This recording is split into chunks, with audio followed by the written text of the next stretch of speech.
Di sini saya akan menjawab pertanyaan nomor 3, yaitu 3 hal penting dan contoh konkret yang menjamin data penelitian dalam bidang farmasi itu disebut valid dan juga reliable.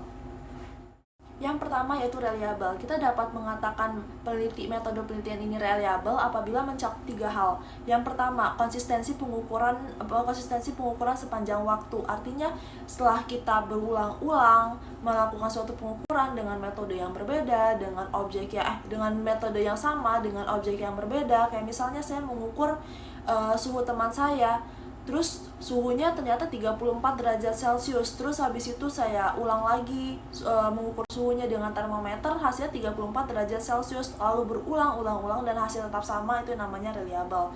Yang kedua yaitu apakah hasil pengukuran tetap sama apabila menggunakan orang yang berbeda. Misalnya saya mengukur paracetamol beratnya 3 gram ternyata, terus habis itu teman saya mengukur lagi dengan objek yang sama, berarti tetap 3 gram. Lalu teman saya yang satu lagi mengukur lagi, berarti 3 gram, masih 3 gram, berarti itu artinya reliable. Yang ketiga itu konsistensi pengukuran itu sendiri, mau dengan metode apapun tapi tetap hasilnya itu tetap sama. Kayak misalnya contohnya kita melakukan uji kualitatif suatu senyawa metabolit dengan pelarut yang beda, hasilnya tetap sama. Kalau misalnya mau pakai pelarut apa tapi memang itu mengandung flavonoid, ya hasil tetap sama, dia mengandung flavonoid.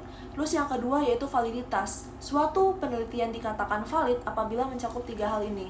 Yang pertama, ukuran yang ada di teori dengan yang kita lakukan pada saat penelitian itu sama. Kayak misalnya saya mengukur balik lagi paracetamol, ukurannya 3 gram. Ternyata yang ada di teori, yang ada jurnal yang valid itu 3 gram. Ya berarti itu dinamakan valid.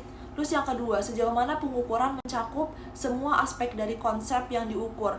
Kayak misalnya kalau misalnya kita membutuhkan, kita melakukan suatu penelitian, terus satu aspek itu nggak ada, itu akan merusak semuanya. Kayak misalnya kita membutuhkan dari 6 bahan, itu nggak ada satu bahan itu, ya tentu nggak bisa. Kayak misalnya kita melakukan maserasi, terus pelarutnya salah, ya tentu itu akan merusak hasil dari maserasi tersebut. Lalu yang ketiga, sejauh mana hasil pengukuran sesuai dengan ukuran valid lainnya dengan konsep yang sama. Artinya pengukurannya itu sesuai dengan, kalau misalnya kita nih mengukur balik lagi ke paracetamol 3 gram, ternyata yang dijual di komersial dia juga 3 gram, ya berarti itu dinamakan valid. Sekian dari saya, mohon maaf apabila terdapat kesalahan atau kekeliruan. Saya ucapkan terima kasih.